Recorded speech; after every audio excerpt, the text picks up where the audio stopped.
in Bibisara. So Bibisara Asabayeva, who has won her third one. I'm FIDE Master James Canty III here, joined by Grandmaster Amon Hamilton. We are in game 3, bro. Time to work. That's right. I see the chat is ready for this final matchup in the Open. They're using that new emote that I see there, Magnus's face.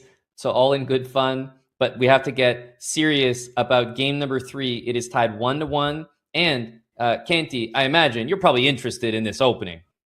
Oh, 100%. This is for all the Jobavians at home. If you're a fellow Jobavian, brethren, unite. This is at 100% a Jar Jar Binks London, as I like to label it. What he did play, he played a knight e2, which is a little bit different. Generally, in my course, what I like to do is I go g4. It throws a lot of people off. They don't know what to do. There's also a g3 line, which is a little bit more positional, but instead of knight e2, I always go g4, just to put it out there. Very strong. So fun, and see what happens here. And if he wins, oh yeah, absolutely. You know, sale's about to go crazy. Well, knight g3 played in this position. I have to say knight g3 for me is an unusual spot to have a knight usually, but something that Magnus is indicating he's comfortable with. I think even Nodirbek is a bit perplexed by the placement of this knight. It takes a square away from the bishop, which you may need in the case of, for example, knight to g4. I guess the bishop is going to retreat to f4, and white is going to continue with bishop d3. But instead, Nodirbek says knight to g3. I'm going to go immediately with h5, h4. This is how you play against knights on g3 and g6. So he goes straight for it, James. Absolutely. It's a normal way of doing it. And when you see knights on g3, g6, b6, or b3, you just push that wing pawn just to annoy it. I do like to move bishop d3. h4 will be responded with knight to e2, I assume. I mean, he could go knight f1. That's an interesting way to redevelop the knight, re-employ it. But knight e2 is the likely move. h4, and yeah. Exactly right. Exactly right, James. Knight slides back to e2. I think that black is probably going to play h3, but you could also leave the pawn there. What's interesting to me is now I'm wondering, James, which way is Nodirbek going to castle, if at all? Because is it going to be queenside? That really doesn't look correct. And kingside, with the h-pawn basically vanished from h7, that also does not feel safe anymore. So is that king going to stay in the center?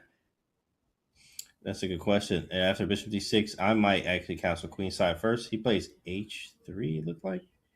Okay, cool. Yeah, I think he is going to end up casting kingside. But that's going to be fun for us. But if he doesn't, you know, king's in the center of the board. Exactly. This move stops knight to g4. So taking on e5 would allow knight d4, no knight g4 in response. So that's why Magnus did it in that way. However, this hanging b pawn, we have to point out it is there, but rook b8 and rook takes on b2 is not something that you want to allow. So a4, and I think this is even preparing a potential move like queen a3 if he wants to get the queens off the board. Or you could say, well, where's black's king going to go? I'm going to castle and eventually play queen to c2, but a dark square concept initiated by Magnus Carlsen. He loves the endgames. He's had success in the endgames in this match, and he's going for something similar, I believe, here.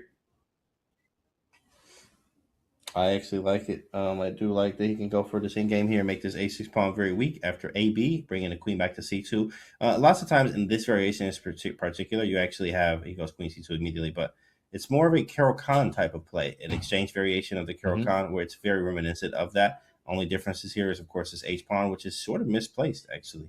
And the minority attack that black generally goes for isn't quite there. So it's a little bit different. You get some type of exchange Carol-Khan, where there are some big differences here, but still equal.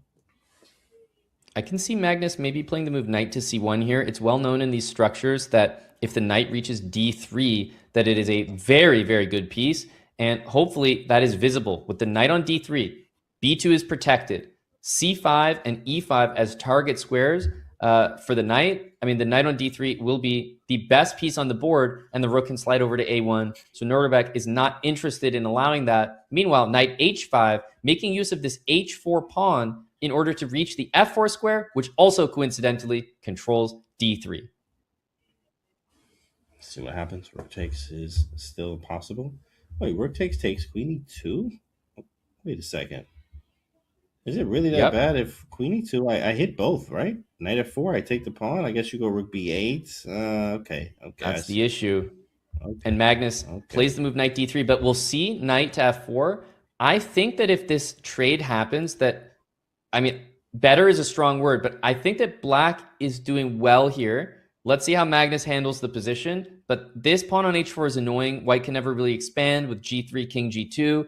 Not to mention, if we achieve b4 and take the pawn, then black is most certainly better. But naturally, we are teetering very close to simple equality here. I think black is slightly better, though. Yeah, maybe more active. Hitting b5, of course, rook b8 is a very easy move to play to defend. He might go for something more active, but I don't know what that actually even is. Yeah, rook to b8 makes the most sense to defend the weak pawn that I am attacking. Queen b4, g6. Okay. Mm-hmm.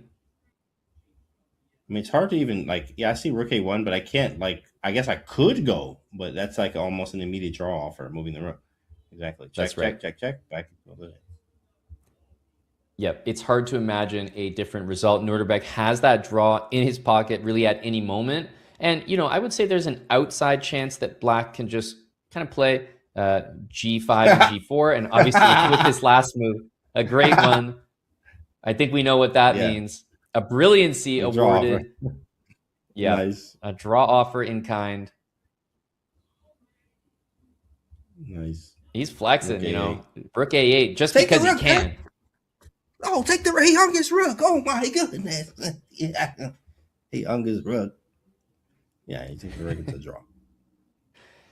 And he's gonna take it with a draw. Agreed. And a smart move, rook a8, just getting the result that we knew what was going to be. But you know what? He's on the lookout for us. He says, hey, no point in watching that longer than you need to. That's a draw, and let's make it a draw. Right. Not do nothing crazy. Another draw. And into the last game. This is it. Well, obviously, there could be Armageddon. It is possible.